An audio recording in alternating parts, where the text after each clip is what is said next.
I spent the early part of my career studying how welfare recipients made ends meet, and of course in 1996, the welfare system was reformed dramatically. So as a consequence, the American safety net has shifted away from the non-working poor to the working poor. So we used to have about 4.5 million adults on welfare. We only have about 1 million adults on welfare today, but we have billions more dollars going to tax credits for working poor families.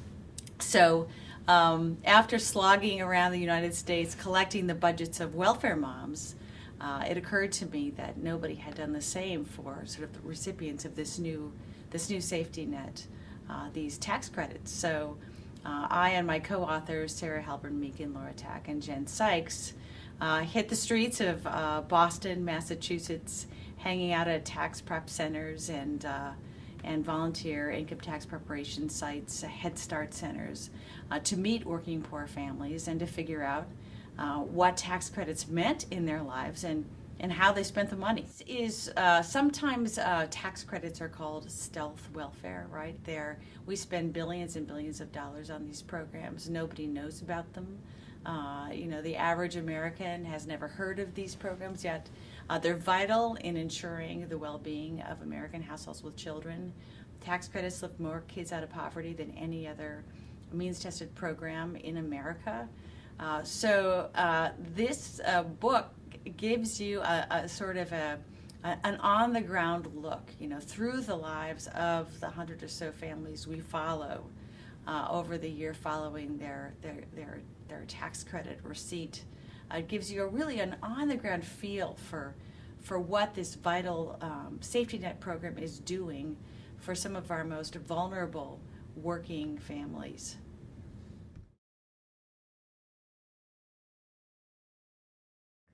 So I sort of cut my teeth on looking at the budgets of low-wage workers and welfare recipients prior to the advent of the modern tax credits.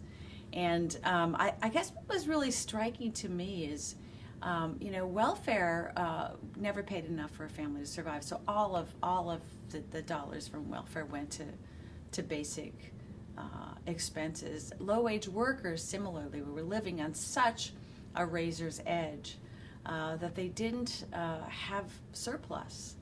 And what the EITC does, and it does this partly because it's a form of forced savings, is create a perception of surplus. So you're going along at about $1,000 a month, maybe $1,500 a month, barely scraping by, often living more in the red than in the black. I mean, we looked at these families' budgets when they weren't expending their tax credits, so we can compare them to the months in which they were expending their tax refunds. So you can think of the 9-month budget and the 3-month budget when most of the EITC is spent. And we saw this very, very close to the wire pattern of living where folks were really, really, nose to the ground in the tunnel of survival. But then suddenly February came. People talk about tax credits or tax time as better than Christmas. And suddenly families were able to sort of lift their heads up and engage in long-term planning. And in all of the interviews, the 6 years I spent interviewing low-income families prior to the advent of the modern tax credits, this was almost never seen, right? This ability to sort of say, I have $6,000 in my pocket, right? And it's over and above what I usually have, and I can spend it in any way that I want. The government isn't telling me how to spend this money. And what's amazing, I guess, about this period in families' lives, this 3-month period, is how much families think about getting ahead. What are my goals?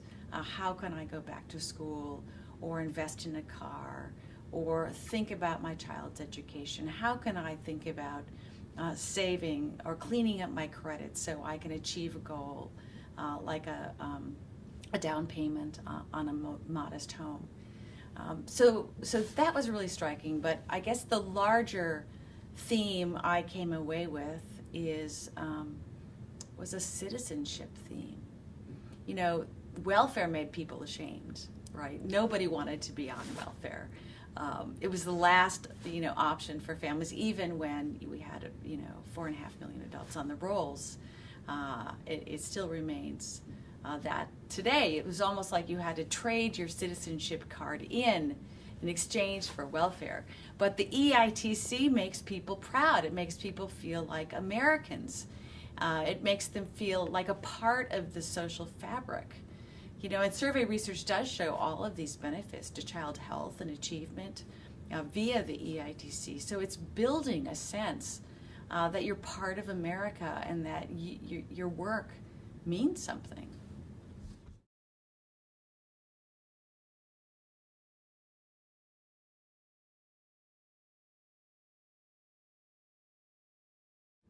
Yeah, it's interesting.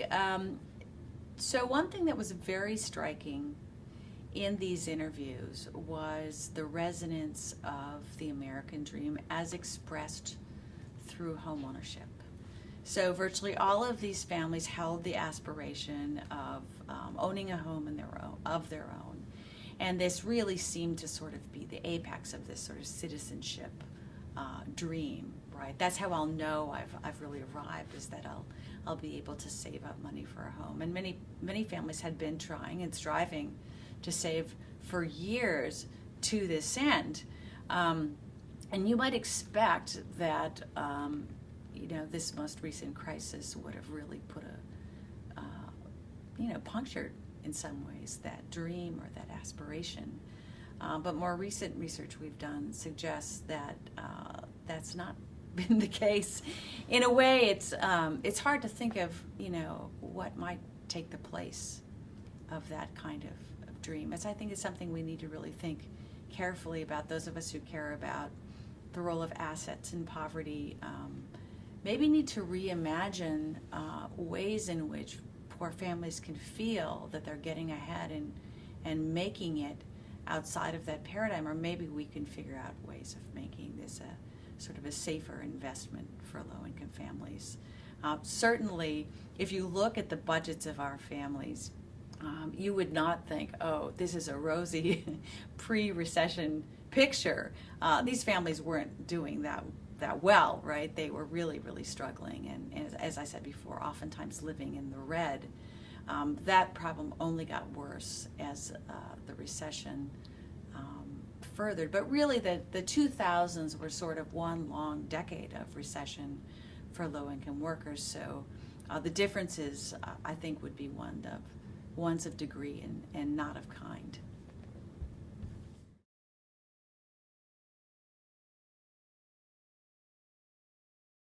Yes, that's an easy one, and it might sound a little funny, but let me provide a little context. So there was a mom who worked very hard. She had a little daughter who was really struggling in school, and she said, if you pass the grade, for your birthday, I'm gonna take you to the best seafood restaurant in America, right?